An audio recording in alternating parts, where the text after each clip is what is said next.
Tumutukoy ito sa kakayahan ng isang bansa na magpadala at magpakita ng puwersa sa anumang bahagi ng daigdig.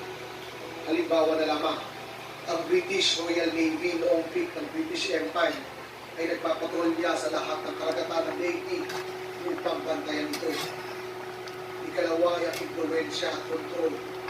Ang isang tunay na imperyo ay kayang baguhin ang takbo ng ekonomiya, politika, at maging lipunan ng bansang gusto nilang isailalim.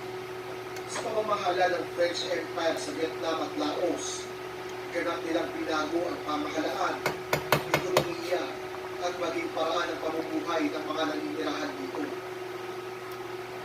Ikatlo, institutional reach.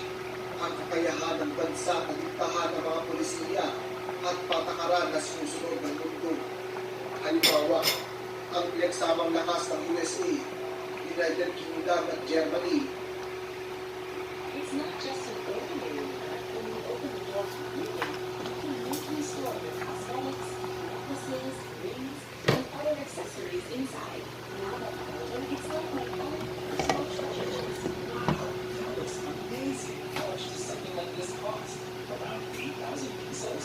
Wrong, it's only 99 pesos. Click on this video now and find it on 10. Limited quantities available. First come, first serve.